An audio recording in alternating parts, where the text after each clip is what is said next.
برادران اسلام، اس مبارک مہینے کے اختتام پر صدقۃ الفطر کی ادائیگی کے علاوہ چند دیگر آداب کا بھی مسلمانوں کو خیال رکھنا چاہیے۔ ان میں سب سے پہلا ادب یہ ہے کہ شوال کا چاند دیکھتے ہی ہم مسلمان تکبیرات کا اہتمام کرنا شروع کر دیں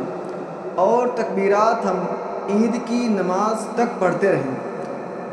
کیونکہ اللہ تبارک و تعالیٰ قرآن مجید میں ارشاد فرماتے ہیں: یرید اللہ بکم الیسر ولا یرید بکم العسر ولتکملوا العدۃ ولتکبروا اللہ علی ما ھداکم ولعلکم تشکرون۔ اللہ تعالیٰ تمہارے لیے آسانی چاہتے ہیں، تمہارے لیے تنگی کو پسند نہیں کرتے ہیں، اور تاکہ تم روزوں کی گنتی پوری کرو، اور اس نے یعنی اللہ نے جو تمہیں ہدایت دی اس پر تم اللہ کی بڑائی بیان کرو اور تاکہ شکر ادا کر سکو۔ دوسرا ادب یہ ہے کہ نماز عید کے لیے نکلنے سے پہلے ہم تمام مسلمان غسل کا اہتمام کریں، اچھے سے نہا دھو لیں، اچھا اور عمدہ لباس زیب تن کر لیں، خوشبو عطر لگا لیں۔ تیسرا ادب یہ ہے کہ ہم مسلمان گھر سے نکلنے سے پہلے سنت نبوی صلی اللہ علیہ وسلم پر عمل کرتے ہوئے کھجور کھانے کا اہتمام کریں، جیسا کہ رسول اللہ صلی اللہ علیہ وسلم عید الفطر کے دن نکلنے سے پہلے طاق عدد میں کھجور کھا لیا کرتے تھے، یعنی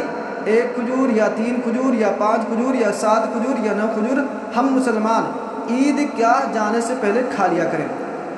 چوتھا ادب یہ ہے کہ ہم مسلمان عیدگاہ پیدل جائیں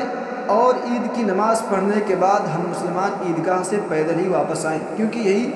اللہ کے رسول صلی اللہ علیہ وسلم کا طریقہ تھا، جیسا کہ حضرت ابن عمر رضی اللہ تعالیٰ عنہ،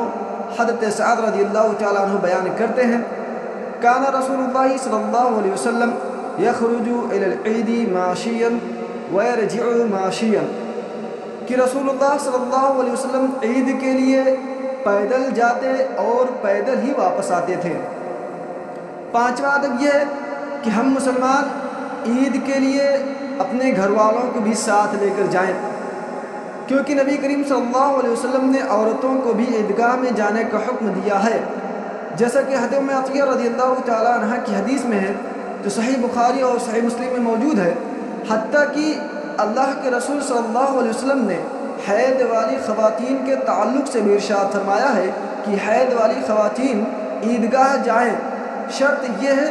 کہ وہ عیدگاہ کے باہر بیٹھی رہیں اور مسلمانوں کی دعاؤں میں شامل رہیں، نماز نہ پڑھیں، عیدگاہ کے اندر نہ جائیں۔ چھٹا ادب یہ ہے کہ ہم مسلمان نماز عیدگاہ میں ہی پڑھیں، کیونکہ یہی رسول اللہ صلی اللہ علیہ وسلم کا طریقہ رہا ہے۔ ساتواں ادب یہ ہے کہ عیدگاہ کی طرف جاتے ہوئے ہم مسلمان تکبیرات بار بار پڑھتے رہیں، اپنی زبان پر تکبیرات کا اہتمام کرتے رہیں۔ آٹھواں ادب یہ ہے کہ نماز عید سے پہلے اور اس کے بعد ہم مسلمان کوئی بھی نفل نماز نہیں پڑھیں گے۔